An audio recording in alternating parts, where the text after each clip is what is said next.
I'm with Tracy, and he has been mostly responsible for setting up and running a local area network, a mesh network for the Recoil app and the Simple Coil app. And Tracy, if you could briefly describe what it is that you've had to do to make this work. Hey, hi there guys. Hey, so first thing we want to talk about is getting your hub set up, and we decided to run it off a USB power. So we got a little USB power injector here, and you plug it into the side, and that's how we're powering the Recoil hub. So that's the first thing you need to get going. Then we leave this guy powered up all day long. That way it's not burning through your batteries. So that's the first thing you want to get set up. Next thing that you need to get off of your Recoil hub is the SSID, or the network name that shows up on your phone. You need to get that set up, and I would encourage you to write that down in a tablet somewhere, because you're going to use that SSID as you set up the repeaters throughout the play area. Alright, so that's the first step. Get this set up and get the information off of it. Alright, so got a little diagram here of what we did. And we're going to start up here with the Recoil hub, right up here at the top.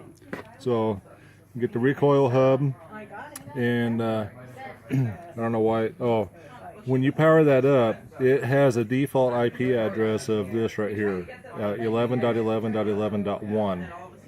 And it uses Wi-Fi channel number 1. And we found that that's consistent on a lot of the different hubs, the Recoil hubs.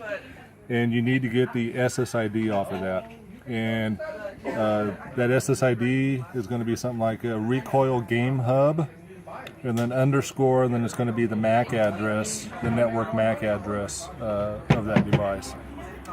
Okay, the next thing that we do is we have a TP-Link Wi-Fi router, and we have that set up as a Wi-Fi extender. And what we're doing is we're grabbing the Wi-Fi off of the Recoil hub, and we're extending that.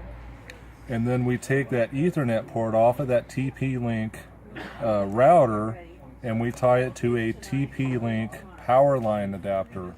So we're actually extending the network through the gaming area over power lines. So this power line goes across the game field to another TP-Link power line network adapter. And then we take that Ethernet port, connect it to another TP-Link router that is now programmed as a Wi-Fi access point.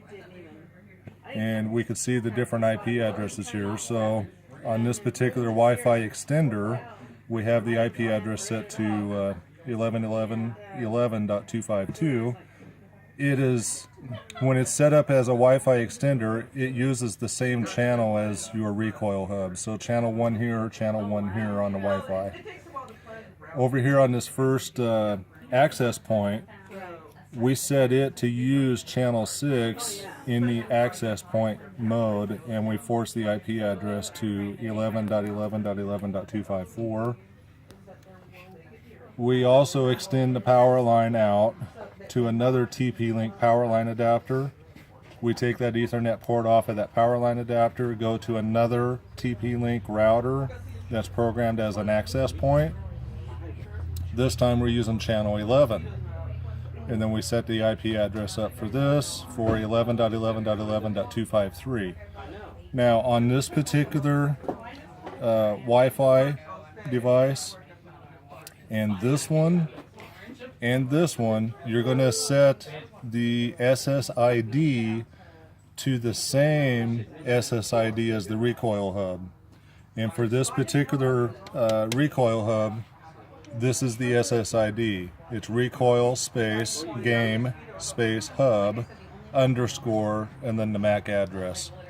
You set that SSID up on your Wi-Fi extender and your 2 access points. If you want to set up more access points, you could extend this power line hub as many times as you want. So there is really no limitation then to the area. It's just if you have the equipment and the power lines. Yes. And what are you using for power lines? We have LED lights strung out through the game field, and we're just tapping off those string of lights out in the game field. And they don't cause any noise generation on the line or anything like that? Not that we've seen so far. Okay. Now the important thing I want to point out here is we start with channel 1 here, On the next hop, we go to channel 6, and then out here we go to channel 11.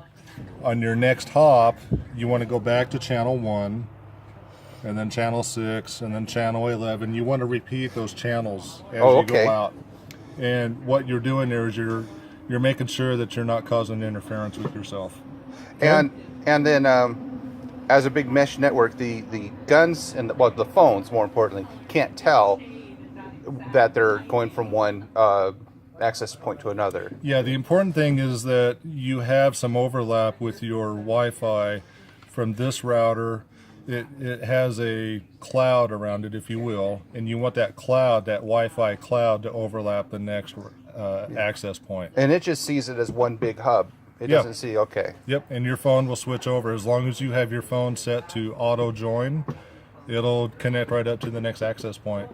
So, okay. Fantastic, and thank you. You're welcome.